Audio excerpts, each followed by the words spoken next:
as a regional coordinator for Asante Kotoko.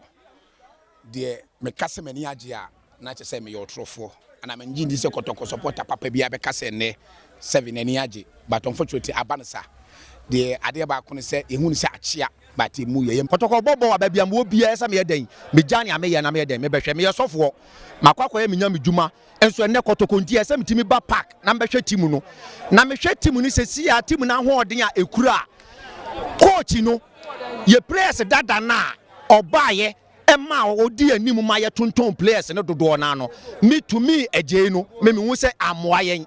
The feeling was bad, very very bad. This is Kotoko. But unfortunately it was a good game, but the blame go to the coach and the players as well. Kwesiapia Kotoko. Only technical director. Wa coach Ghana Blaster da.